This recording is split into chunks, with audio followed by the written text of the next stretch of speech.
Une production Binge Audio, évidemment.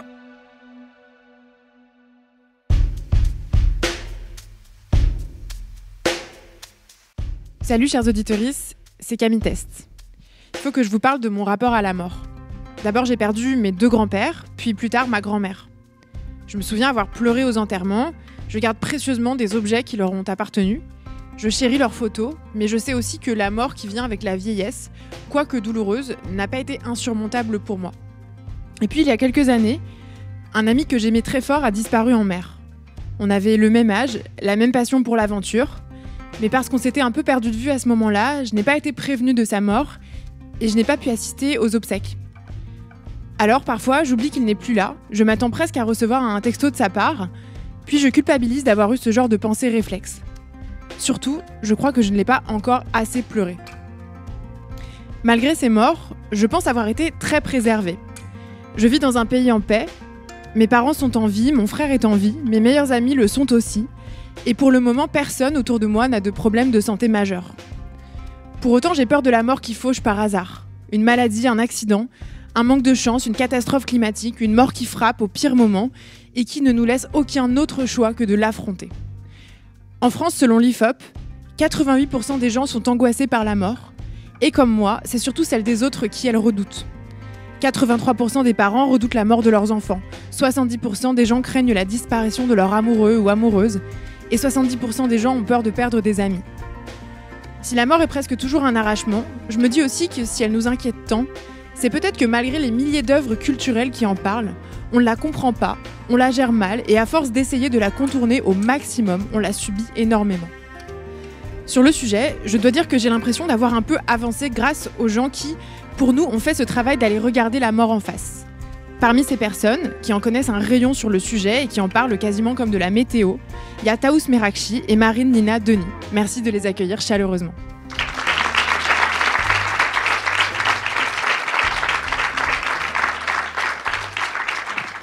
Bienvenue à toutes les deux, merci infiniment d'être là ce soir pour parler de ce chaleureux sujet. Taous Merakchi, tu es autrice et podcasteuse.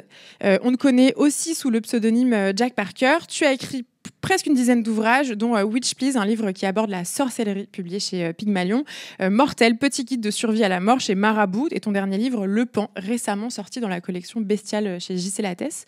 Depuis 2021, tu racontes aussi des histoires paranormales dans le podcast Feu de camp, diffusé par Énergie, et avant ça, tu étais à la tête d'un super podcast qui s'appelle Mortel, diffusé par Nouvelles Écoutes.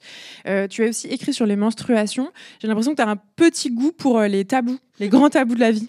Les niches, globalement. C'est vraiment tous les trucs où personne ne va. Je me dis, bon, moi, je vais me mettre là. Je suis bien. Tous les sujets qui font peur, tous les sujets qui tâchent, j'aime bien. Pourquoi Bonne question. Je pense que je suis négote. Parce que vraiment, je suis sortie dans un vol de chauve-souris. C'est ce que mes parents m'ont toujours dit. C'est vraiment, j'ai toujours eu une appétence pour la mort et le sang et les trucs bizarres. Et en fait, en grandissant, je me rends compte que ça n'a rien de bizarre et qu'on est très, très nombreux et nombreuses dans ce cas. C'est juste que c'est pas un sujet, enfin, des sujets qui sont mainstream. Mais tout le monde, enfin, beaucoup de gens ont ces goûts qui, malheureusement, n'ont pas de place pour s'exprimer. Et du coup, j'essaye de contribuer à créer des endroits pour que ces goûts s'expriment. Alors, dans ton podcast Mortel, tu te qualifies de spécialiste de la mort. Alors, tu parles du décès de ton papa, on va y revenir. Mais tu dis qu'en fait, dès l'enfance, tu avais une passion pour la mort, que vous partagez d'ailleurs un petit peu avec ton papa. Tu peux nous raconter en 2 mots C'est l'anecdote que je raconte, je crois, dans Mortel, qui est la plus marquante. C'est que quand j'avais 3 ans, mon père m'a emmené voir le 7e saut. Parce que voilà, c'était ce genre de parents. Tu peux nous expliquer pour les Donc le 7e saut, c'est un film d'Ingmar Bergman en noir et blanc avec un chevalier qui fait une partie d'échecs avec la mort, et c'est donc 1h30 de dialogue avec la mort en noir et blanc en Suède. J'avais 3 ans, c'est vraiment parfait pour. J'avais pas encore vu un seul Disney, mais j'avais vu un Bergman. Donc voilà, mon père m'emmenait dans les cinémas d'arrêt d'essai pour me divertir. Et quand je suis sortie de cette séance, la conclusion que j'en ai tirée, c'est que je me suis tournée vers mon père et je lui ai dit, tu m'emmèneras voir une mort. Il l'a fait ? Alors, on allait se promener dans les cimetières aussi. Voilà, il ne m'emmenait pas au zoo, il m'emmenait au cimetière. Et voilà, et je grimpais sur les tombes. Et en fait, mon activité préférée, c'était redresser les pots de fleurs sur les tombes et nettoyer les tombes. J'adorais ça, ça me rendait très heureuse. Et je le fais toujours d'ailleurs. Mais voilà, quand je dis que je suis née là-dedans, c'est vraiment, je pense que j'ai pas eu beaucoup de choix. Il y a pas trop d'autres voies pour moi que celle-ci. Donc, Alors, autre passionnée de la mort, Marie-Nina Denis, anciennement éditrice, tu es désormais autrice et bibliothérapeute. Tu t'apprêtes à publier un livre qui s'appelle « Accompagner une personne en fin de vie » aux éditions Tom Pouce. Et depuis 2021, tu t'es spécialisée dans l'accompagnement de la fin de vie et du deuil en devenant Thanato-doula ou doula de fin de vie. Qu'est-ce que c'est, doula de fin de vie? Alors, c'est Thanadoula. Thanadoula. Alors, doula de fin de vie, en fait, c'est accompagner les personnes non médicalement pour la fin de vie et le deuil. Voilà, donc aussi bien les personnes en fin de vie que leurs proches. Alors, on connaît plutôt les doulas pour, en général, plutôt les doulas de naissance, donc des personnes qui viendront accompagner, soutenir moralement des personnes enceintes et des couples durant la grossesse. Qu'est-ce qui fait que toi, tu t'es dit, je vais plutôt aller sur le trépas? Alors, moi, pour le coup, la naissance, je m'y intéresse pas beaucoup. J'ai un fils, mais c'est pas une passion pour moi, la naissance. Par contre, je me suis toujours intéressée à la mort. C'est un petit peu comme Taous. Bon, j'ai pas eu la même enfance, mais c'est quelque chose que j'ai toujours trouvé important et qui m'a toujours questionnée aussi. Et principalement, pendant le Covid, je me suis rendu compte qu'il y avait une vraie problématique d'accompagnement de la mort, que ce soit les personnes qui meurent ou que ce soit les proches, parce que on accompagne beaucoup d'un point de vue médical, mais on n'accompagne pas l'humain. Et j'ai eu vraiment envie d'apporter quelque part un petit peu ma petite pierre à ce moment qu'on vit tous, que ce soit personnellement ou que ce soit pour nos proches, en me disant, en fait, on n'est pas éduqué à ça. Justement, c'est tellement tabou la mort que personne ne nous prépare jamais. Par exemple, la naissance, il y a des cours de préparation à la naissance, il n'y a pas de cours de préparation à la mort. Et pourtant, c'est tout aussi important et tout aussi essentiel dans la vie. Donc voilà, mon idée, c'était vraiment d'apporter un peu de vie dans la mort et de l'accompagner au mieux. Il y a un truc que j'aimerais vraiment savoir, c'est qu'est-ce qui se passe quand, en soirée, par exemple, tu dis « je suis doula de fin de vie ». Alors souvent, on me dit « ça doit être triste ». Voilà, c'est souvent la première... ou alors « oh, c'est pas drôle ». Et alors oui, forcément il y a de la tristesse, mais voilà, ce que je dis souvent, c'est que la mort fait partie de la vie et que il n'y a pas que de la tristesse dans l'accompagnement de la mort. Il y a des grands moments de joie aussi. Et puis souvent, c'est ou alors les gens ne veulent pas en parler. Voilà, ils détournent le regard en disant ok, mais c'est un sujet qui peut poser problème, on va dire, parce qu'il y a beaucoup de gens qui ont peur d'en parler et parce que peut-être que d'en parler, on ne sait jamais ce qui pourrait se passer. On pourrait se porter malheur. Exactement. Alors, je dois vous avouer que j'ai pris un engagement sur les réseaux sociaux avant cette émission qui est de faire changer d'avis nos auditeuristes sur la mort. Donc voilà, vous êtes dans le même bateau que moi. Tout va bien. Mais bon, plus sérieusement, ça nous paraissait hyper important de parler de cette étape de la vie quand on fait un podcast sur la santé mentale, parce que c'est une étape parfois anxiogène, vectrice de grande tristesse, parfois de dépression. En tout cas, c'est un moment de changement très très fort. Donc merci d'être là pour en parler. Pour continuer cette conversation, je vais demander à notre psychiatre préféré, Daniel Batoula, de nous rejoindre. Bonsoir. Bonsoir.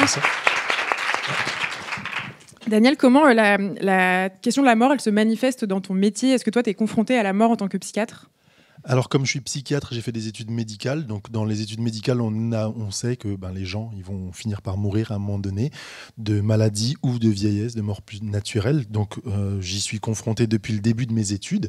Et en tant que psychiatre, on en parle beaucoup parce qu'on est confronté à des personnes qui vont avoir des pathologies et qui ont des pathologies qui les amènent à avoir des idées suicidaires et faire des tentatives de suicide avec des fois des décès. Donc, c'est quelque chose qui est assez quotidien chez nous. Donc on est assez à l'aise avec ça. Les doulas de fin de vie, ça ne me choque pas. Mais toi, par exemple, est-ce que tu as déjà été confronté au suicide d'un patient, d'une patiente? Et si oui, est-ce que toi-même t'es accompagné dans ces cas-là? Parce que j'imagine que c'est pas rien quand même. Alors moi, ça m'est déjà arrivé. J'ai déjà eu des patients qui se sont suicidés, des patients que je suivais, soit c'était en consultation, ils se sont suicidés alors que je les suivais en consultation. C'est des personnes qui étaient hospitalisées, qui se sont suicidées pendant une hospitalisation, parce que c'est des choses qui peuvent arriver également. Le suicide, il n'y a rien qui ne protège entièrement du suicide. Même dans un hôpital, on a beau faire tout ce qu'on veut pour essayer de prévenir un maximum, pour encadrer un maximum, ça arrive aussi dans les hôpitaux. Et il y a plusieurs réactions que j'ai eues selon selon les patients. Donc il y a des choses où j'ai eu des contacts réguliers avec la famille. Il y a pour une patiente, je suis allé à l'enterrement aussi, puisque j'avais rencontré la famille à plusieurs reprises pendant l'hospitalisation. Donc moi, je me suis impliqué aussi là-dedans et j'en avais besoin. Je le sentais que c'était nécessaire pour moi. On n'est pas obligatoirement accompagné. Par contre, pendant nos études, on est interne, donc on est à l'hôpital et on est encadré par des chefs, des chefs. Et s'il y a des soucis, en général, on peut assez rapidement leur en parler. Donc moi, j'ai des internes et quand ils disent que il y a eu des décès ou c'est assez compliqué, on prend un temps, on leur dit, on va en discuter. De quoi est-ce que tu veux parler exactement? Qu'est-ce qui a été difficile? Et surtout, essayer de déculpabiliser un maximum parce que nous, dans notre métier, on essaye de faire en sorte que la mort n'arrive pas, mais on sait que ça va arriver à certains moments. Si on ne faisait pas notre métier, la mort serait survenue plus rapidement. Et si on fait notre métier, c'est pas parce qu'on l'a mal fait qu'il y a eu un suicide. C'est juste parce que parfois les choses sont plus fortes que nous. Alors, chers auditeurs, je vous le rappelle, si la question du suicide vous occupe un petit peu l'esprit, il y a un numéro que vous pouvez appeler. Daniel, si tu veux bien le repréciser. Oui, c'est le 3114, donc c'est le SOS Suicide National, 3114, donc 3114. Vous pouvez appeler 24 heures sur 24, 7 jours sur 7. Il y a toujours quelqu'un qui est là pour répondre, pour vous orienter pour répondre déjà à des premières questions. Et puis, s'il y a besoin, ils vous orienteront vers des urgences psychiatriques les plus proches de votre ville et ainsi de suite. Alors, quand on pense à la mort, on pense bien sûr à la question du deuil. Taous, tu poses directement le décor dans ton podcast Mortel parce que tu expliques que tu as perdu ton papa en 2015 et que là, tu t'es retrouvé projeté dans un deuil. Et ce que j'ai trouvé particulièrement intéressant, c'est le fait que, contrairement à ce qui est souvent décrit, la question par exemple, les 5 étapes du deuil, il y a une psychiatre qui s'appelle Elisabeth Kubler-Ross qui, en 69, a théorisé le fait qu'il y aurait 5 étapes dans le deuil: le déni, la colère, le marchandage, la dépression, puis l'acceptation. Toi, tu montres qu'en fait, ça se passe pas vraiment comme ça, ou en tout cas, ces étapes, elles sont pas aussi régulières et logiques que ce qu'on peut penser. C'est pas linéaire en fait, c'est ce que ma psy m'avait dit à l'époque et qui m'avait vachement rassurée. Et ensuite elle m'avait prêté l'ouvrage de Christophe Fauré qui s'intitule Vivre le deuil au jour le jour, qui m'a littéralement sauvé la vie, dans lequel c'était la première fois que je voyais ces mots écrits noir sur blanc de tout ce que vous vivez, même si moi je le décris pas dans les cas de figure que je décris dans mon livre, tout ce que vous vivez est normal, légitime, n'est pas grave, et que le deuil pathologique c'est vraiment 45 étapes plus loin, et que c'est pas parce qu'au bout de 6 mois vous êtes encore triste que c'est pathologique, parce que malheureusement on est dans une société qui va très vite, où chacun vit plein de trucs et où le deuil et surtout la mort ça passe vraiment sous le tapis très rapidement. Et donc quand on est encore triste au bout de 6 mois, on se dit c'est pas possible, j'ai un problème, alors que non, moi mon épisode dépressif suite à la mort de mon père a duré 1 an et demi. Et j'ai énormément culpabilisé parce que je me disais, non seulement je souffre, mais en plus je pète l'ambiance. Je suis un poids pour tout le monde, alors que tout le monde passe à autre chose. Les gens, ils ont tous leurs petits problèmes. Ils ont autre chose à foutre que s'intéresser à mon père qui est mort il y a 1 an. Et moi, j'arrivais pas à passer à autre chose. Et ça m'a vachement fait du bien d'apprendre tout ça et ensuite de pouvoir le transmettre et de rappeler que non, c'est pas linéaire et que ça peut prendre plein de formes différentes, que chaque étape peut durer, il y en a une qui peut durer 3 mois, il y en a une qui peut durer 3 ans, qu'on peut revenir à d'autres étapes. C'est le truc qui m'avait rassurée aussi, c'est quand on m'a dit, oui, il y a des gens qui se disent, oui, mais il y a 3 semaines, t'allais mieux. Ouais, il y a 3 semaines, j'allais mieux, c'est vrai. Aujourd'hui, je vais moins bien, parce que c'est pas linéaire, c'est pas juste, on va d'un point A à un point B, et on n'a pas le droit de faire de détour ou de revenir en arrière, quoi. Marine, toi, est-ce que dans tes attributions de doula, il y a le fait d'accompagner les gens dans leur deuil? Et si oui, comment ça se présente? Est-ce que c'est toujours la même chose? Comment est-ce que tu mets en place un accompagnement sur ce sujet? Alors oui, j'accompagne beaucoup de personnes endeuillées et chaque deuil est différent. Je n'ai pas j'en ai vraiment pas 2 qui se ressemblent. Et en fait, à chaque fois, l'idée, c'est justement moi, 90% de mon travail, ça va être d'écouter la personne, d'écouter avec bienveillance, sans jugement, et justement même si elle est en colère, il y a énormément d'émotions qui peuvent passer dans le deuil, et beaucoup de gens se disent mais ça c'est pas normal ce que je vis, alors que comme tu disais Taous, tout est normal en fait, les émotions sont normales, et il n'y a pas un mode d'emploi. Moi, à chaque personne, du coup, l'idée c'est de déposer. Et puis moi je propose des outils d'accompagnement pour aller vers un mieux-être en fonction en fait de chaque personne. Il y a des personnes qui vont avoir besoin de créer des rituels. Par rituel, c'est par exemple aller sur la tombe de la personne viennent de perdre, c'est un rituel. Il y en a d'autres qui vont avoir besoin d'allumer des bougies. Il y en a d'autres. La semaine dernière, j'avais une dame qui, elle, son grand truc, c'était de nager. Et son amie qu'elle avait perdue adorait nager. Et donc, en fait, le rituel qu'elle a mis en place pour penser à son amie et pour lui rendre hommage, c'était d'aller nager dans la mer. Enfin voilà, chaque cas est vraiment différent et il n'y a pas de mode d'emploi. Et en effet, il se passe plein de choses tout au long de la vie par rapport à un deuil. Tout à l'heure, Taous, tu évoquais la question de deuil pathologique. Daniel, est-ce que tu veux bien expliquer ce que c'est le deuil pathologique et comment ça se manifeste ? Alors, le deuil pathologique, il faut savoir qu'en fait, dans la science médicale, en psychiatrie, il y a la Bible des maladies psychiatriques qu'on appelle le DSM. On est à la 5e version. C'est quelque chose qui est fait aux États-Unis, donc c'est une version américaine. L'objectif de ce manuel des maladies psychiatriques, c'est de bien diagnostiquer une pathologie, mais ensuite que ce soit reconnu. Parce que la reconnaissance d'une pathologie, ça amène à une prise en charge par les assurances maladie, ce qui n'est pas le cas particulièrement en France, mais aux États-Unis, si vous n'avez pas de diagnostic, vous n'êtes pas pris en charge. Or, les soins, ça coûte cher. Et donc, si les gens n'ont pas de diagnostic précis, ils ne sont pas pris en charge. Et donc, ça, c'est très problématique. La deuxième chose qui est intéressante, qui est faite au niveau du DSM, c'est d'essayer de standardiser les choses pour ensuite faire des études à l'échelle mondiale, et que quand un psychiatre du Brésil parle à un psychiatre du Canada et qui parle d'une pathologie, on parle à peu près de la même chose. Et donc, pour le deuil pathologique, il y a des choses qui ont été mises en place, qui sont controversées, mais c'est parce que c'est pour ces deux raisons principales aussi que ça a été mis en place. Donc, le deuil pathologique, il est défini au bout de 12 mois. Si la personne a encore beaucoup de sentiments très difficiles par rapport au deuil qu'elle a vécu, c'est-à-dire qu'elle n'arrive pas à parler du défunt, elle pleure beaucoup, elle est beaucoup en train d'y penser toute la journée et qui a un impact sur sa vie quotidienne, sur sa vie relationnelle, sur sa vie professionnelle. Là, on va parler de deuil pathologique et ça peut être pris en charge. Mais comme on l'a dit tout à l'heure, ça peut être très long, un deuil, ça peut durer toute une vie. On peut être endeuillé, on est endeuillé en général toute une vie parce que la personne a disparu et nous, on continue à vivre. Mais c'est pas pour autant que c'est pathologique. Là où c'est pathologique, c'est quand ça nous empêche de vivre.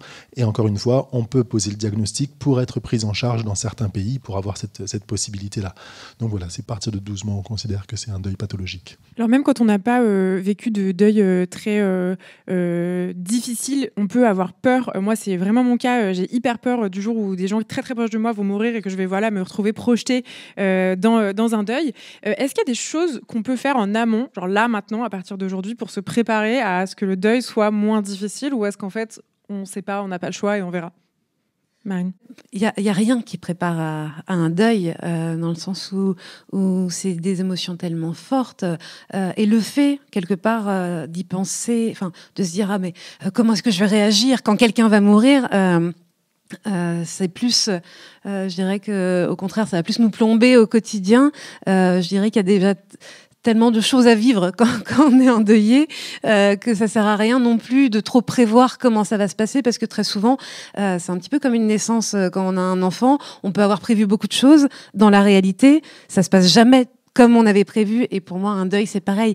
Après c'est sûr que si on a un proche qui est malade par exemple, ou un proche vieillissant, forcément qu'on va projeter pour après. Mais y a rien. Je pense qu'il n'y a rien pour se préparer concrètement à la perte d'un proche.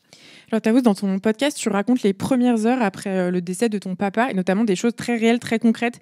Je pense par exemple à la proximité avec le corps de ton papa. Est-ce que tu peux nous raconter un peu comment tu as vécu ça et ce que ça t'a fait en fait ? L'analogie que j'utilise en général pour le raconter, c'est un peu comme quand un enfant trouve un cadavre d'animal dans une forêt. Il y a une curiosité naturelle de vouloir le toucher avec un bâton pour voir si c'est vraiment mort et comment ça fait. Et en fait, moi, ça m'a fait la même chose avec le corps de mon père, parce que c'était la première fois que j'étais aussi proche d'un cadavre, à la fois physiquement et émotionnellement. Et c'était mon mort à moi. Et en plus, comme avec mon père, on avait ce rapport à la mort qui était hyper romantique, rocambolesque et parfois grotesque et teinté d'humour, je savais que j'étais pas en train de transgresser son intégrité en le touchant, que j'avais le droit et qu'il aurait approuvé. Et donc j'en ai profité pour vraiment faire l'enfant qui trouve un cadavre dans la forêt et qui touche avec son doigt pour c'est marrant, ça bouge, c'est vraiment mort, c'est froid. Et à côté de ça, j'ai eu des gestes très tendres aussi, qui étaient de le coiffer, parce que j'adorais le coiffer quand j'étais petite. Il a toujours eu les cheveux longs. Et donc, j'ai pris une brosse et je l'ai coiffé. Et en même temps, coiffer la tête d'un mort, c'est vraiment très bizarre. Donc, j'avais cette espèce de double sensation de « Oh là là, je suis en train de vivre un moment tellement fort avec le corps de mon père. Là, là. » Et en même temps, c'est chelou, c'est bizarre et c'est froid et c'est visqueux. Et oh là là, il a plus la même tête que d'habitude. Et en fait, moi, mais c'est mon histoire personnelle, encore une fois, parce que vraiment, c'est impossible d'universaliser une expérience comme celle-là. Moi, ça m'a aidé pour mon deuil d'avoir cette proximité avec le corps de mon père, parce que il y a une espèce de phase étrange quand on est en deuil, souvent, qui est en fait, il est pas mort. En fait, c'était pas vrai. On fait beaucoup de rêves du mort qui revient et qui dit c'était une blague, ou alors t'avais pas compris. Et le fait d'avoir eu ces expériences-là avec le corps concret mort de mon père, ça m'a permis dans ces moments-là d'ancrer son décès dans le réel et de me rappeler que non, il est bien mort, je l'ai bien vu, j'étais bien là, il n'est pas parti au Brésil, il va pas revenir d'un coup. Et je sais que c'est pas, encore une fois, c'est pas universel, il y a des gens qui ne peuvent pas se confronter au corps mort et je ne jugerai jamais ces personnes-là. Moi, j'en ai eu besoin et je trouve ça très important que ce soit communiqué et que les gens puissent savoir que c'est une option. Et que si c'est une curiosité qu'ils ont, si c'est un besoin qu'ils ont, c'est un besoin qui est légitime et qui peut être respecté. C'est pour ça que on peut, de toute façon, quand la personne meurt dans sa chambre d'hospice, comme ça a été le cas avec mon père, une fois que les premiers préparatifs sont faits, donc pour fermer les yeux et la mâchoire, on nous ramène dans la chambre et là on nous laisse passer du temps avec lui. Et après, une fois qu'il est dans la chambre froide, on peut venir le voir quand on veut. Et donc en France, on a cette chance-là d'avoir cet accès au corps mort jusqu'aux obsèques. Et je pense que c'est important pour les gens de savoir que c'est une possibilité, c'est pas une obligation. Ça veut pas dire que le deuil ne sera pas fait ou pas bien fait s'il n'y a pas cet accès-là aux morts. Mais moi, ça m'a fait vachement de bien. Et aujourd'hui, j'ai même pris une photo de mon père mort et j'en ai parlé dans Mortel. Et depuis, j'ai reçu des centaines et des centaines de messages de gens qui me disaient soit moi aussi je l'ai fait et en t'entendant, ça m'a rassurée, ou alors je t'ai entendu. Après ça, j'ai une personne proche qui est morte et du coup, j'ai pris une photo moi aussi. Et j'ai toujours cette photo, je ne la regarde absolument jamais. Vraiment, mais juste le fait de la voir, ça me fait du bien, parce que je sais que si jamais à un moment j'ai un doute non, il est bien mort, j'ai la photo, j'ai la preuve. Et je sais que lui, ça l'aurait fait marrer de se voir mort. Parce que il y a une anecdote, on avait visité un musée médiéval où il y avait un cercueil en pierre et il s'était allongé dedans, il avait fait une photo de lui mort dans ce cercueil et j'avais pris une photo et en fait, sur son lit de mort, il est exactement pareil. Et donc je trouve ça trop marrant parce que j'ai 2 photos de lui où il joue le mort et une photo où il est vraiment mort et les 2 sont pareils.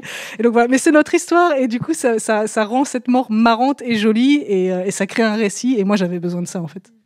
Mais tu parles des premières heures qu'on peut passer avec un mort. Moi, je me rappelle, par exemple, juste avant l'enterrement de ma grand-mère, pareil, je me suis retrouvée en famille autour du corps de ma grand-mère. Et je me souviens d'un moment, en fait, assez un peu bizarre avec les gens vivants autour de moi, où on se regardait un peu, voilà, on savait pas trop. Enfin, c'était quand même assez inédit, quoi, comme expérience. Et à la fois, c'était un moment très fort, un moment dont on se souvient. Et finalement, a posteriori, je me dis, je crois que je suis contente de l'avoir vécu avec eux. Et ça, Marine, c'est un truc dont on a un peu parlé quand on préparait cet entretien, où en fait, la mort, ça peut être aussi un moment cool qu'on retient plus tard. En tout cas, quelque chose qui, quand on y pense, on se dit, waouh, c'était un moment fort de mon expérience d'humaine. Oui, parce que alors forcément, quand on perd un proche, il y a de la tristesse qui est là, mais en même temps, alors que ce soit dans les enterrements ou même après. Alors généralement, aux enterrements, c'est des moments assez forts parce que on pleure, mais à la fois on rit. Très souvent, c'est des moments aussi où on retrouve des personnes qu'on n'a parfois pas vues depuis des années. Souvent, on se dit, faut qu'on se revoie dans d'autres circonstances parce que là, c'est triste, mais c'est quand même super de se revoir. Et il y a une sorte de communauté, on va dire, justement, la vie reprend le dessus. À la fois, on pleure le mort et à la fois, je dirais que l'enterrement peut nous permettre aussi de nous sentir vivants et justement de la mort et l'enterrement peut nous permettre de nous dire maintenant il faut que je profite parce que justement la personne est décédée et il faut que je profite de mes proches, il faut que je profite de ma vie et du coup ça peut créer quelque chose de très positif dans la douleur. Est-ce qu'il peut y avoir un peu une culpabilité à se dire en fait j'ai passé un moment chouette, j'ai revu des proches, est-ce que on peut pas se sentir un peu mal d'avoir passé un bon moment? Alors ça peut arriver, et puis c'est vrai qu'il y a beaucoup de codes dans les enterrements. Il faut forcément pleurer. Enfin, il faut forcément non, justement. On se dit mince, est-ce que si je pleure pas, c'est grave? Ou il faut pas trop pleurer non plus, parce qu'il faut pas trop non plus montrer d'émotions. Ça dépend des cultures, mais c'est vrai qu'en France, il faut être vraiment dans le juste milieu, être triste, mais pas trop. Et il faut pas non plus être en poker face. Voilà, mais comme tout ce qui concerne la mort, mais aussi la vie, mais particulièrement justement dans la question de la mort, chaque émotion est bonne.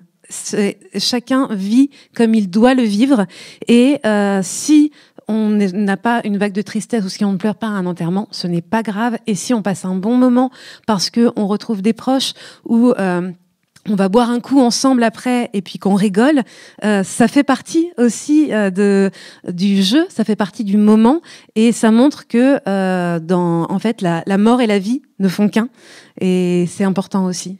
On évoque un peu la question de justement comment se comporter avec des personnes endeuillées récemment ou plus anciennement endeuillées, parce que j'ai l'impression qu'il y a un peu on ne sait pas trop comment faire. Et notamment, ça me rappelle, il y avait un épisode que Judith Duportail avait fait dans Self Care Ta Mère, qui est un podcast diffusé par Binge Audio, où elle racontait ce truc de elle a vécu un deuil très fort, et on lui disait est-ce que tu as essayé le yoga?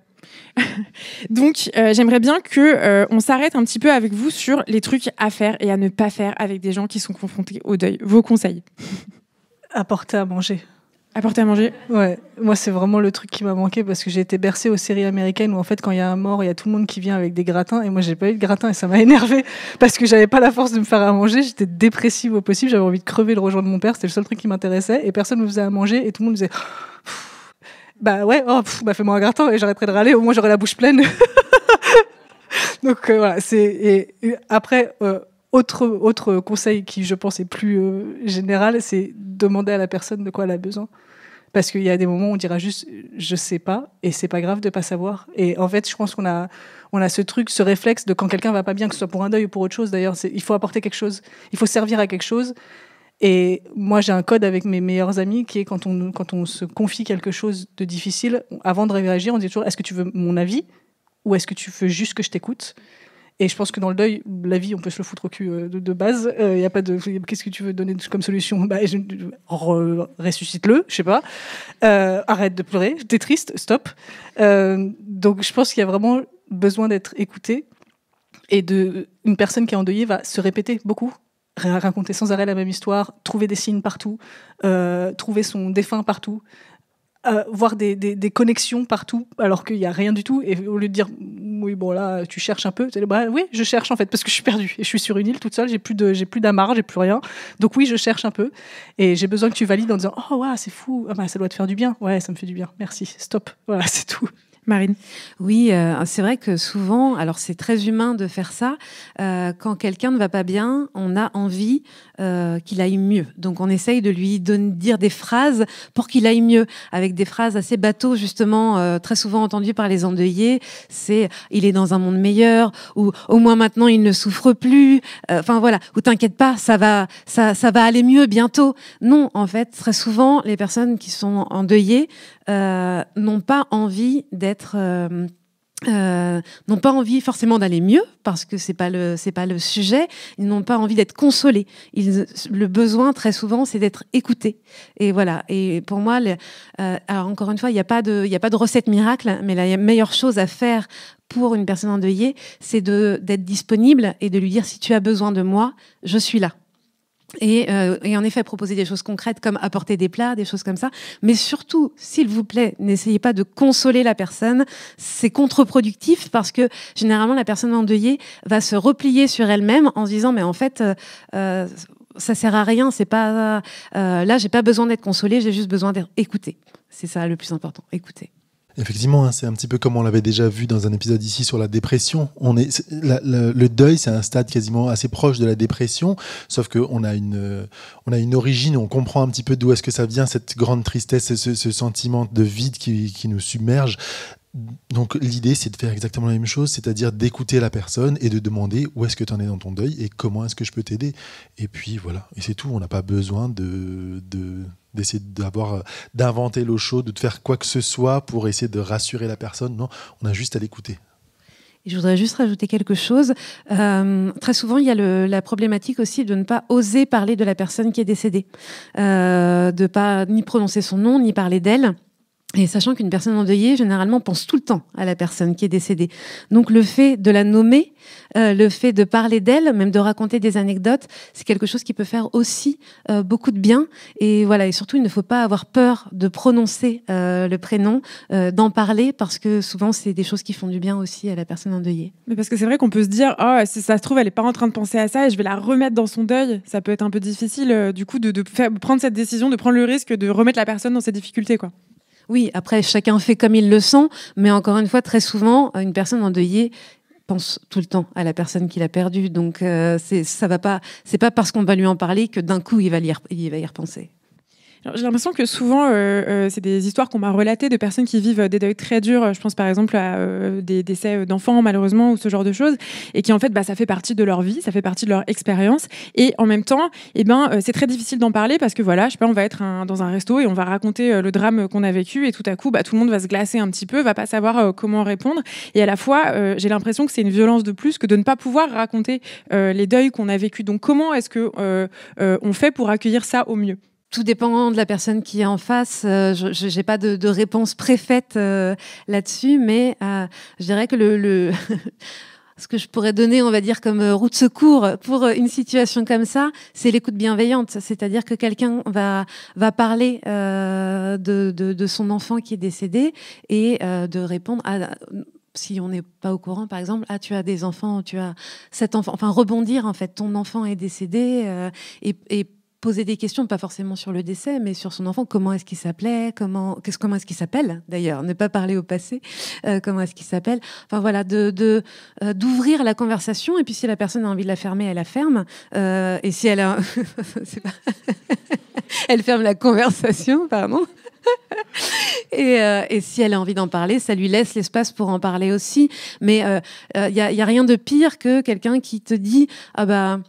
mon enfant est décédé », et puis de dire « Ah bah, d'accord », et de passer à autre chose, en fait, et de pas faire résonner ce qui vient d'être dit. Donc, voilà, juste de dire que tu as bien entendu et d'ouvrir l'espace. Et si la personne veut prendre l'espace, elle la prend. Et si elle ne veut pas, voilà, la conversation suit son cours. Effectivement. Alors, la petite astuce que je dirais, c'est de poser des questions, en fait. Donc, on écoute et ensuite, on pose des questions. Si la personne a envie de parler des choses, de raconter des choses, elle va répondre aux questions, sinon elle va dire non, en fait, j'ai plus envie d'en parler. Nous, en tant que psychiatre, on a assez l'habitude, par exemple, avec les idées suicidaires. C'est quelque chose de très similaire et à beaucoup d'entretiens, on parle, est-ce que vous avez des idées suicidaires ? C'est pas parce que vous parlez de vos idées suicidaires qu'elles vont tout à coup surgir beaucoup plus, parce qu'en fait, si vous en avez, elles sont dans votre tête. Donc, si je vous en parle, ça va pas les faire surgir. Si vous en avez pas, vous me dites non, j'en ai pas. Si vous en avez, on en parle, je en discute avec vous et vous me dites plein de choses sur les projets, sur la date ou sur quoi que ce soit, et moi ça va m'apporter des éléments et ainsi de suite. Et donc là, sur le deuil ou sur la personne décédée, c'est de poser des questions. On s'intéresse, comme si on nous présentait une nouvelle personne. Ah ben tiens, j'ai mon grand-père qui est décédé, ou j'ai mon frère qui est décédé. Ah ben comment il s'appelle, qu'est-ce qu'il fait, et ainsi de suite. Et on en discute, et puis si la personne n'a plus envie d'en parler, elle va arrêter toute seule. Oui, je pense qu'on peut rassembler déjà tout ce qui vient de se dire. Moi, j'ai un super pouvoir qui est que les gens se confient facilement à moi. Alors, quelqu'un que j'ai rencontré depuis un quart d'heure va me raconter le truc le plus dark qui lui est arrivé. Je ne sais pas pourquoi j'attire ça, mais je l'attire, et j'ai accepté que c'était ma vocation d'être un réceptacle, un truc de « Oh là, ok !»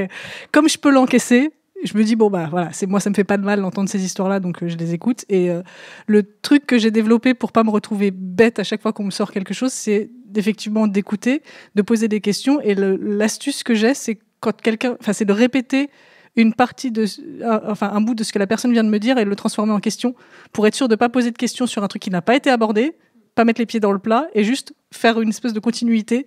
Donc je saurais pas donner d'exemple parce que j'en ai absolument pas, mais c'est dans une conversation, naturellement, les gens donnent des éléments, et rebondir sur un élément qui a déjà été donné pour pouvoir créer un fil sans sortir un truc du tiroir qui n'avait pas du tout l'intention de sortir.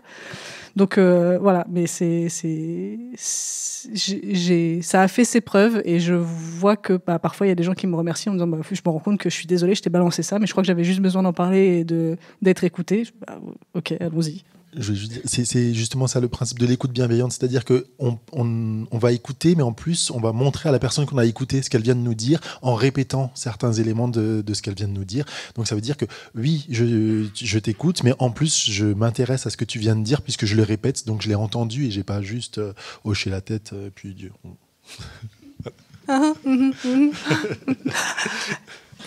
Alors, outre la question du deuil, j'aimerais qu'on parle un petit peu plus de la question de la peur de la mort et la peur de la fin de vie. On s'en parle dans un instant.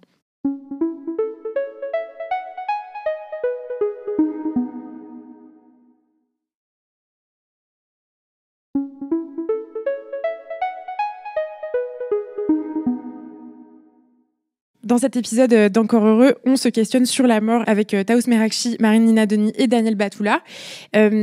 La peur de la mort, elle peut ne pas être là. On peut avoir peur que la mort émerge tout à coup dans notre vie.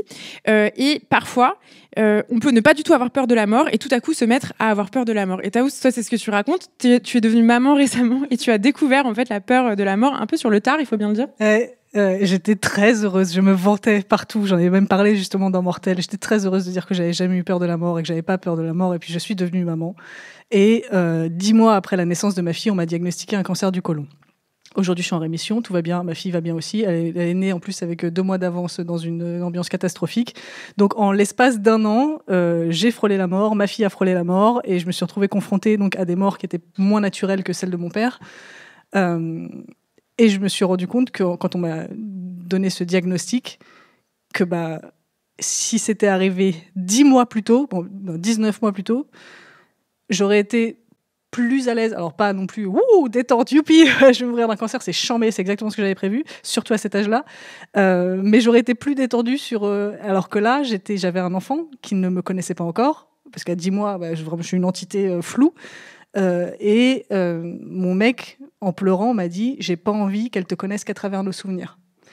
Et ça, vraiment, si mon cancer m'avait pas déjà démoli le ventre, ça l'aurait fait. J'étais par terre. Je me suis dit, en fait, moi non plus.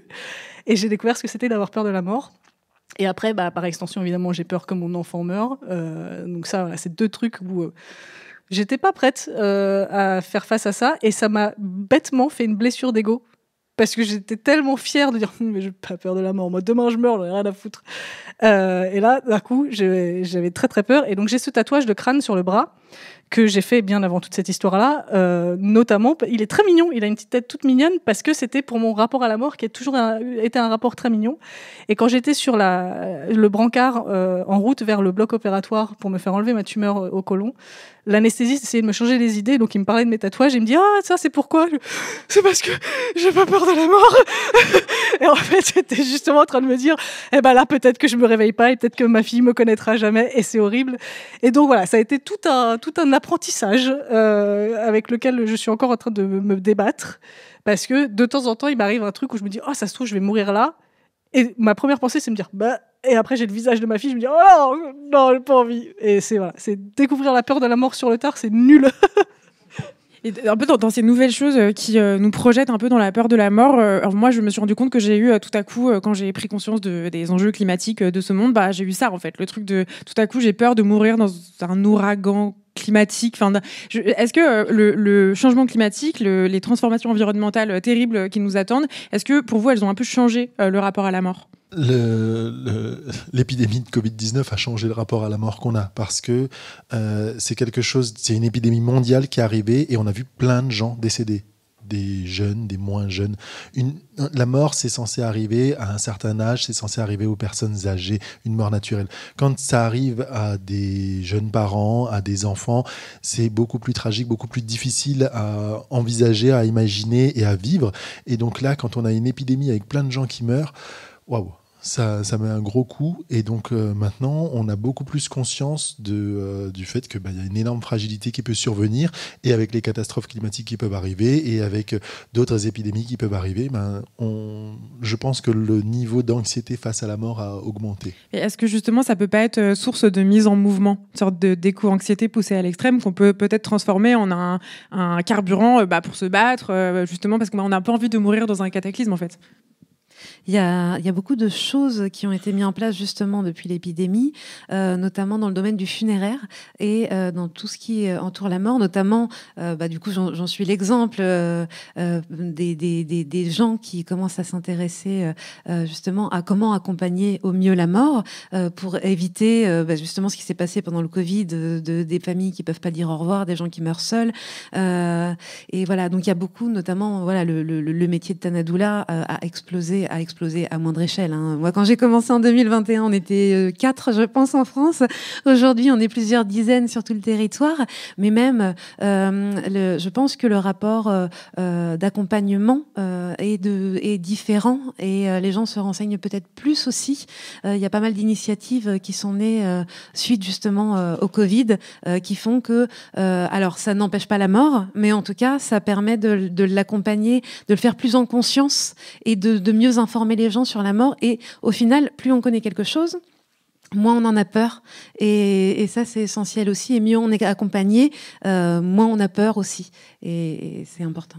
Et est-ce que déjouer un peu cette peur de la mort qui frappe par hasard, ça peut pas être fait en prenant ces dispositions? Par exemple, moi, je me suis rendu compte qu'avec mes proches, maintenant, j'avais des conversations de type alors, est-ce que tu vas être enterré ou plutôt, voilà, est-ce que tu veux donner tes organes ou pas? Enfin, voilà, des conversations hyper bonne ambiance, mais qui à la fois sont de l'ordre du concret, du réel, quoi. Est-ce que pour vous, ça aide ce genre de choses, Taos? Ah oui, c'est vraiment un des trucs qui m'a été le plus recommandé quand j'ai commencé à m'intéresser au sujet, c'est dire aux gens, avoir les conversations pas marrantes avec ses parents, avec ses proches. C'est comme ça que j'ai appris d'ailleurs que j'étais sur le testament de ma meilleure amie. Des sentiments conflictuels parce qu'elle a beaucoup d'argent et du coup je me dis bon, mais quand même je l'aime bien. Et je le vois dans les familles où ça ne communique pas, mais où la santé commence à flancher. Il y a une espèce de flou artistique de mais du coup si ça arrive, qu'est-ce qui se passe? Je sais pas. Et en fait, quand on sait pas, c'est le bordel. Et parce que vraiment, quand on vit un deuil, le dernier truc sur lequel on a envie de se concentrer, c'est l'administratif et essayer de découvrir si la personne voulait être incinérée et ou comment et machin. Et j'ai la chance d'avoir eu un père qui était donc fasciné par la mort. Donc forcément, ça, lui, avant ma naissance déjà, il avait tout planifié. Il refaisait régulièrement ses dernières volontés, qui me faisait signer chaque nouvel exemplaire. Enfin bref, c'était notre petit rituel. Je crois que j'ai signé ses dernières volontés pour la première fois, je devais avoir 8 ans. Mais n'empêche que, quand il est mort, tout était prévu, tout était planifié, tout était nickel. Je savais exactement ce qu'il fallait que je fasse et ça m'a enlevé une charge énorme parce que je n'avais pas l'espace mental pour m'occuper de ça. Et donc, depuis, j'ai ces conversations avec les gens qui m'entourent et qui potentiellement seront confrontés à ma mort ou à la mort de qui je serai confrontée. Syntaxe compliquée. Et je pense que ça aide aussi. On parlait tout à l'heure de préparation. Évidemment, on ne peut pas se préparer à la charge émotionnelle d'un deuil, mais si on peut déjà se dégager ça, c'est une bonne part du boulot qui est faite, quoi. Donc c'est quoi concrètement? C'est comment est-ce qu'on veut être enterré ou pas? Est-ce qu'on veut faire des dons d'organes? Peut-être la question de l'héritage quand il y a un héritage aussi, j'imagine. Marine, toi, en tant que doula, c'est des choses que tu abordes, c'est cette dimension concrète des choses? Oui. Moi, j'accompagne beaucoup les familles. Alors, ce qui est important aussi, c'est les directives anticipées. Les directives anticipées. Alors, les hôpitaux en fournissent, mais pour ce qui est médical. Mais ce qu'on ne sait pas forcément, c'est qu'en fait, les directives anticipées, on peut prévoir plein de choses dessus. Donc, on peut prévoir, en effet, la question du don d'organes. Dans quelles conditions, entre guillemets, on accepte de terminer sa vie médicalement, mais aussi on peut décider justement à quoi peuvent ressembler nos obsèques, quelles musiques vont être diffusées aux obsèques, qu'est-ce que va être fait de notre corps à la fin, est-ce qu'on va être enterré, est-ce qu'on préfère que nos cendres soient dispersées ailleurs. Enfin voilà, on peut mettre en fait plein de choses et on peut aussi désigner une personne de confiance pour justement mettre en place ces directives anticipées, ce qui est important notamment d'un point de vue médical et aussi pour les obsèques, parce qu'il peut y avoir souvent des problématiques au niveau des familles. Il y en a qui veulent organiser ci, organiser ça. Les directives anticipées priment et cette personne de confiance n'est pas obligée d'être une personne de la famille. Ça peut être un ami, ça peut être un proche, ça peut être aussi quelqu'un d'extérieur, comme par exemple une doula de fin de vie. Mais voilà, c'est important de préparer ça. Et il n'y a pas besoin de les déposer chez un notaire ou quoi que ce soit. Juste le fait de les avoir écrits que la personne de confiance sache où elles sont, c'est ça qui fait foi. Et puis aussi, en effet, parler, ce que tu disais, Taous, parler parler à ses proches, crier sur tous les toits tout ce qu'on veut, ça évite, on va dire, et la charge mentale pour les personnes qui organisent des obsèques, et à la fois nous de savoir que ça va être fait comme nous on en a envie. Perso, moi j'ai déjà fait ma playlist. Je recommande l'exercice, c'est vraiment fun. Tu pourrais nous la partager sur Spotify. Moi aussi, j'ai fait ma playlist. Est-ce que tu as demandé qui a mangé à ton enterrement? Évidemment, évidemment. Moi, ce sera une espèce de festin avec un feu de camp et les gens à poil. Ok. Genre le festin d'Astérix et Obélix à la fin, pareil, mais en version... Ça donne bizarrement On a envie envie de venir. Vous serez tous invités. Vous êtes tous conviés à mes obsèques dans très très très longtemps. Alors, il y a une mort dont le deuil est souvent moqué, et Taous t'en parle dans ton podcast, et ça m'a fait vraiment plaisir, c'est la mort de nos animaux. Toi et moi, on a un chat, bon, pas le même, on a chacune un chat, et qu'on adore, et moi, j'ai vraiment très très peur de la mort de mon chat. Je me dis que ça va être horrible, je m'y prépare, et un truc que je ne supporte pas, c'est quand les gens me disent « Oh, mais elle a 12 ans, c'est pour bientôt, c'est terrible. » Donc, j'aimerais qu'on parle un instant de ça, en 2 mots. Qu'est-ce qu'on fait? Arrêtez de nous prendre la tête avec la mort de nos animaux, et surtout, rappelons-nous que on peut avoir un deuil très fort vis-à-vis de nos animaux. Enfin, un animal qui meurt, qui a un élément hyper important de notre vie, ça peut être douloureux en réalité.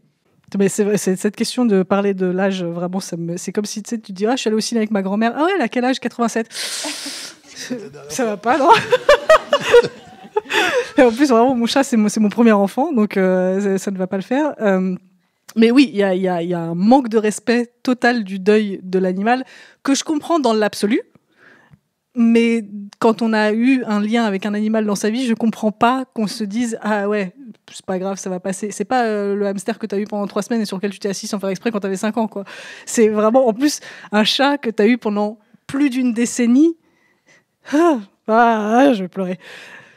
J'ai parlé de mon cancer, de mon père, rien à foutre. Mon chat, par contre, Marine? Ouais, mais justement, il faut vraiment en parler du deuil animalier. C'est quelque chose de très important parce que c'est une douleur qui peut être tout aussi intense que de perdre un humain. Et souvent, en effet, c'est pas forcément reconnu dans la société par les gens. Et moi, en tant que Tanadoula, j'accompagne des animaux en fin de vie, j'accompagne des gens endeuillés aussi par leurs animaux. Et c'est important de savoir aussi qu'on peut être accompagné. Et aujourd'hui, ce que souvent les propriétaires d'animaux ne savent pas forcément, c'est qu'il y a des pompes funèbres pour animaux qui peuvent organiser des moments un peu comme avec des humains. Où en fait on peut, moi d'ailleurs ça a été le cas pour mon chien l'année dernière. Mon chien est décédé et j'ai pu aller lui rendre visite au crématorium. J'ai passé un moment avec lui. Ils avaient mis des petits feutres d'ailleurs. Ils avaient mis des petits feutres. J'ai pu dessiner sur son cercueil, lui dire au revoir et j'ai assisté à son entrée dans le four pour la crémation. Et c'est quelque chose qui m'a fait un bien fou. Tu pleures, Taous. Taous, c'est et c'est quelque chose qui m'a fait un bien fou, dont autant de bien que quand j'ai perdu des proches humains et dont j'avais besoin.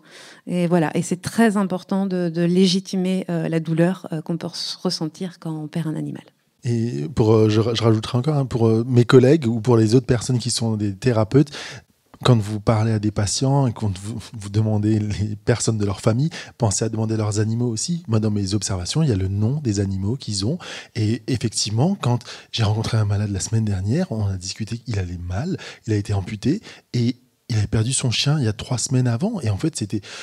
oui, il a été amputé de sa jambe, mais en fait, le décès de son chien, c'était là où il s'est effondré totalement et j'ai senti que c'était là le deuil qui posait le plus problème. Son moignon, il savait que ça allait arriver parce qu'il était diabétique, mais là, son chien, c'était vraiment quelque chose de très, très marquant et donc je pense que c'est très important d'en parler et de ne pas minimiser ce genre de choses. Alors, dans la peur de la mort, il y a aussi la peur, je pense, de la fin de vie, du mal mourir. Et aujourd'hui, ces temps-ci, le débat sur la fin de vie est relancé, sur la question de l'euthanasie, du suicide assisté. C'est des débats qui, je pense, sont assez sensibles pour beaucoup de personnes. Taous, tu as fait un épisode entier sur le sujet, sur la question de la fin de vie, sur est-ce que on devrait faire en sorte que la loi nous permette de mourir plus facilement si on le décide. Aujourd'hui, c'est quoi, en 2 mots, ta position sur la question ? J'en ai plus. Ok. Vraiment, ma position a beaucoup évolué sur la... Pardon, je suis encore sur les chats morts. Je dois bien. Quand j'ai commencé à penser à la question de l'euthanasie, quand j'avais une vingtaine d'années, je me disais, bah oui, c'est une évidence, il faut.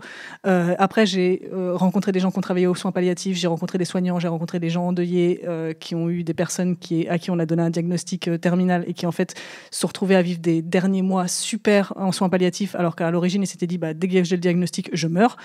Donc ça m'a fait changer d'avis. Et là maintenant il y a des débats sur bah ouais, mais elle est où l'égalité là-dedans, parce que on meurt pas tous de la même manière, on n'a pas tous droit aux mêmes choses, et donc forcément ça va servir. Enfin ça va être une espèce de forme d'eugénisme dans la mort où on va dire bah les pauvres, les noirs, les arabes, on s'en fout, voilà. Et on va faciliter cet accès à une fin de vie correcte pour les personnes qui ont les moyens ou qui correspondent aux critères.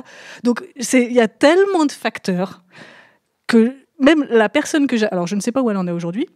La personne que j'avais interviewée, qui avait décidé d'aller en Suisse... Jacqueline Jenkel, voilà. Qui en 2020 avait fait beaucoup parler d'elle parce que c'était quelqu'un qui avait environ 70 ans, qui était en très bonne santé, qui n'avait pas de pensée suicidaire et qui avait décidé d'aller en Suisse pour mettre fin à ses jours parce qu'en gros, elle disait qu'elle n'était pas intéressée par le quatrième âge. Voilà. Et donc... Quand je l'ai interviewée, donc c'était en 2019 que je l'ai interviewée, elle était censée mourir l'année suivante.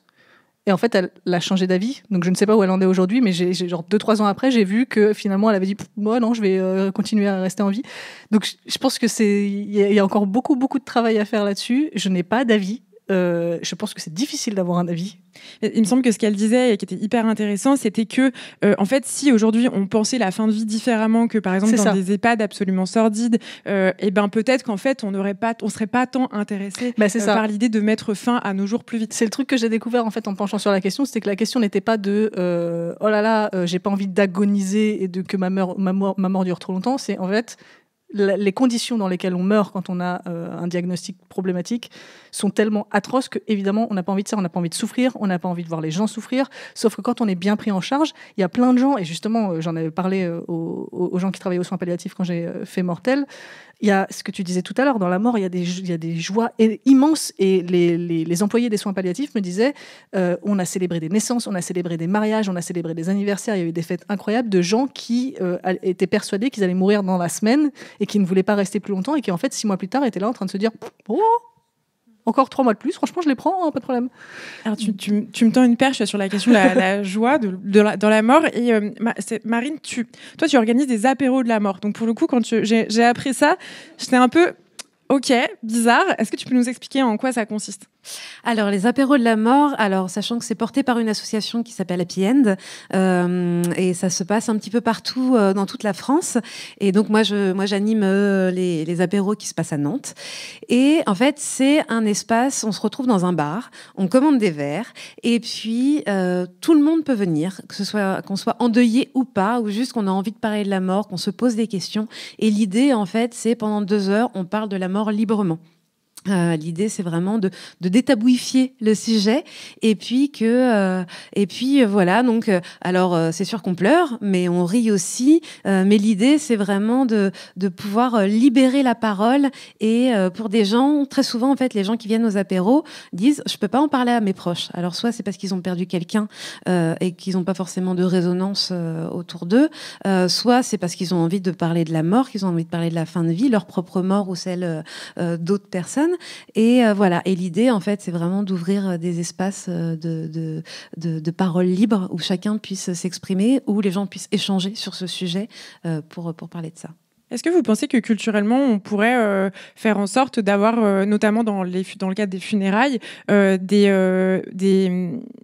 une meilleure ambiance. Je vous dis ça parce que récemment, j'ai assisté à des funérailles dans le village où j'habite, et il se trouve que la personne, donc l'époux de la personne qui était décédée, a fait venir des musiciens, on a organisé des concerts, on a fait un banquet, il y a eu des moments hyper drôles, il y a eu des moments hyper forts, et on nous avait demandé de venir habiller de toutes les couleurs. Enfin, il y avait vraiment cette idée de que ce soit une fête, une bonne ambiance, mais à la fois, moi, j'avais l'impression de faire un truc super transgressif. Est-ce que vous croyez qu'aujourd'hui, la société est prête à faire en sorte que voilà, on mette de l'ambiance dans le trépas?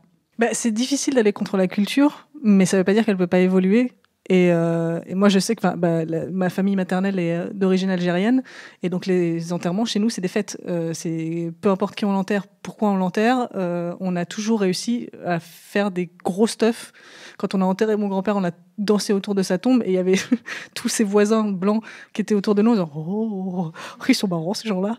Et en fait, après, on loue une salle des fêtes et on fait un couscous pour tout le monde. Et c'est ultra cliché, mais c'est notre culture de quand il y en a pour un, il y en a pour 10. Et quand il y en a pour 10, il y en a pour 50. Et pour les enterrements, nous, c'est ouvert. C'est vraiment, si tu as envie de pleurer cette personne, si tu as été atteint par ce décès-là, viens avec nous, on va t'accueillir et on va te nourrir. Après, si tu nous manques de respect, t'as 40 Algériens sur le dos, je peux te dire que t'as intérêt à courir vite, mais c'est déjà arrivé. Mais globalement, l'idée est de célébrer, de faire la fête, de s'amuser. Et nous, on met la musique à fond dans le cimetière et on danse et on s'éclate. Et je vois toujours cet écart quand on a des personnes qui ne sont pas de cette culture-là, qui sont avec nous aux enterrements. Il y a toujours ce truc de « oh ». Mais rapidement, les gens se prennent au jeu et à la fin, ils viennent tous nous voir en disant « c'est la première fois que je vais à un enterrement comme ça et en fait, vous avez grave raison, c'est vraiment plus fun ». Ce qui ne veut pas dire que ça doit être la norme, parce que je pense qu'il y a des deuils qui sont... Il y a des gens qui n'ont pas du tout envie de faire la fête, qui n'ont pas envie de rire et qui ne le supporteraient pas, pour qui ce serait une insulte. Soit, respectons-le, mais que ce soit une possibilité et que ce soit un peu plus ouvert, pourquoi pas ? Après, comment le mettre en place, ça, je sais pas. Je sais juste que c'est comme pour tout, je pense que la représentation aide à la réalisation et que plus on voit d'options différentes, plus on se dit « ah tiens, je savais pas que ça existait, je vais l'essayer ». Et donc, c'est important d'en parler, c'est important de montrer d'autres choses, montrer qu'on peut faire d'autres enterrements que, comme ils sont toujours dans les films habillés tout en noir avec leur parapluie sous la... C'est toujours une averse incroyable pendant les enterrements. Et puis, on peut aussi danser sous la pluie. Hein. D'autant que j'ai l'impression qu'on peut faire cohabiter cette ambiance de fête avec le fait de pleurer sincèrement. Et d'ailleurs, pour moi, c'est l'une des choses les plus incroyables quand j'ai découvert qu'en fait, dans les enterrements, pleurer avec d'autres personnes, c'était aussi un moyen de resserrer très fort les liens, d'humaniser les autres. Et en fait, on en ressort plus proche parce qu'on a fait tomber en quelque sorte ce masque social qu'on porte en permanence. Donc, il y a quelque chose de profondément transformateur et assez beau, il me semble. C'est ce qu'on retrouve dans... L'être humain est confronté à la mort depuis qu'il vit. Et en fait, dans toutes les sociétés, quand il y a un deuil, qu'est-ce qui se passe ? Les gens se réunissent. Ils se réunissent, ils vont pleurer tous ensemble, ils vont être habillés tous en noir parce que c'est les codes sociaux, ils vont faire la fête, ou ils vont faire plein de choses, faire l'amour, ou faire plein d'autres choses. Et en fait, c'est juste que l'important, c'est de se réunir, de se retrouver. Là où on va rentrer dans ce qu'on appelle des deuils pathologiques, où là, ça va être compliqué, c'est quand on se retrouve vraiment tout seul, isolé, et qu'on n'a pas de possibilité d'en parler. Donc, aller à des apéros organisés par Happy End, on est vraiment isolé, et là, c'est là où c'est beaucoup plus compliqué, parce que tout seul, on ne peut pas faire face à cette... charge émotionnelle. Donc si avant tu demandais qu'est-ce qu'on pouvait faire pour se préparer, alors pour se préparer je ne sais pas, mais une fois que ça arrive, l'idée c'est de ne pas rester seul et d'aller avec d'autres personnes, qu'il y ait des rituels, qu'il y ait des choses, et puis après de toujours être avec du monde. Et du coup, pour l'organisation justement des funérailles, aujourd'hui, il y a plein de choses qui sont possibles. Beaucoup de gens ne sont pas au courant qu'on peut sortir un petit peu des sentiers battus, mais c'est possible d'organiser même, de se réunir en fait dans des lieux, je sais pas, dans à Disneyland. Mais par exemple, on peut. Alors, faut voir avec l'organisation. Non, mais par exemple, ne serait-ce que je sais pas, se retrouver à la Gaîté Lyrique pour boire un coup, c'est possible. Enfin, voilà, il y a des choses aujourd'hui, il y a des célébrants laïques aussi qui existent. Qui font vraiment des choses sur mesure ou voilà, qui ressemblent vraiment à la personne, et il y a plein de choses qui... La dernière fois, il y avait une chorégraphe, non, c'était une personne qui travaillait dans le théâtre qui m'expliquait qu'elle avait mis en scène aussi un enterrement. C'était l'enterrement d'un jeune garçon qui s'était suicidé, et en fait, il avait beaucoup de TOC, et elle expliquait que en fait, ils avaient fait un concert de stylo, de clips de stylo, et c'était la petite sœur du garçon qui faisait le chef d'orchestre. Et ça, c'est quelque chose qui n'est pas courant, et à la fois, c'est... voilà, c'est à la fois c'est rendre hommage à la personne, rendre hommage aussi à ses défauts, et puis donner un rôle à sa petite sœur dans ses obsèques, où elle gardera certainement un souvenir très très fort. Et voilà, donc c'est quelque chose qui sort de l'ordinaire, qui fait du bien, et qui montre que, alors c'est triste, mais on peut en faire quelque chose de joli. Avec le temps qui nous reste, j'aimerais bien me tourner vers la salle si vous avez des questions, des remarques, envie d'échanger avec nous sur la question de la mort. Bonsoir, merci beaucoup pour toute cette conversation, c'était passionnant. Moi, c'est pas tant une question qu'une réflexion pour rebondir sur ce sujet de trouver la joie dans la mort et le fait que le deuil ne s'arrête jamais. Je voulais partager avec ma famille.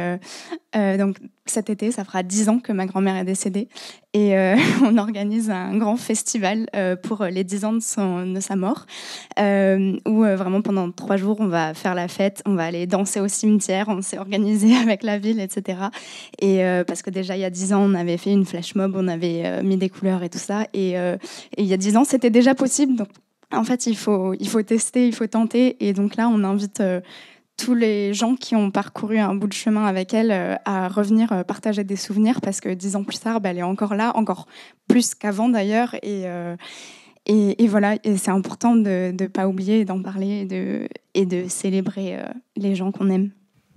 Moi, je veux qu'on fasse ça aussi. Tous les 10 ans, on fasse un festival après ma mort. Comme ça, dans 150 ans, on continuera. Les gens disent, mais c'était qui? Je veux bien rebondir dessus aussi. Très souvent, on dit que est-ce que tu as fait non, les gens viennent me voir surtout et me disent j'ai pas fait mon deuil. Moi, les gens viennent me voir, les endeuillés viennent me voir 2 jours après la mort, mais aussi 10 ans après la mort. Et très souvent, ce que je leur dis, c'est que en fait, on ne fait pas son deuil, on chemine avec le deuil. Comme tu disais tout à l'heure, en fait, il y a pas de le deuil, c'est toute la vie et c'est important justement, si on en ressent le besoin, de rendre régulièrement hommage à la personne et de pas se dire au bout d'un moment, c'est terminé, j'y pense plus, je passe à côté, à autre chose. Voilà, si on a envie de rendre hommage à la personne toute sa vie, c'est important de le faire. Et parce que en fait, quand on perd quelqu'un, c'est jusqu'à notre propre mort. Voilà, on chemine. Une autre question? Bonjour, moi j'ai une question plutôt au sujet de notre rapport à notre propre mort et au fait que ça puisse être assez serein, apaisé et de ne pas avoir peur de la mort. Moi personnellement j'ai connu des phases dépressives, mais j'ai l'impression que le fait de ne pas avoir peur de la mort et de pouvoir me dire que potentiellement c'était une issue valable, c'était quelque chose d'indépendant de l'aspect dépressif et que parfois c'est pas entendu parce que justement c'est tabou et que tout de suite de dire bah oui s'il m'arrive un truc, s'il se trouve que je décède, c'est pas quelque chose qui me rebute forcément. Est-ce que c'est nécessairement des idées suicidaires et du coup quelque chose de pathologique, ou est-ce qu'on peut le voir comme j'ai envie de dire un aspect presque philosophique et voilà, une certaine sérénité d'esprit par rapport à tout ça? Ça devient pathologique au moment où ça vous handicape dans la vie. En fait, si ça vous handicape pas dans la vie, si ça vous empêche pas de socialiser avec du monde, de sociabiliser, pardon, de travailler, de faire vos loisirs, il y a aucun problème. Vous avez le droit d'avoir des idées suicidaires, vous avez le droit de penser à la mort régulièrement. C'est pas grave. On se dit voilà, c'est une issue à laquelle je pense à un moment donné. Peut-être que je vais mettre fin à mes jours. C'est pas. Moi, personnellement, ça me choque pas particulièrement. C'est très tabou.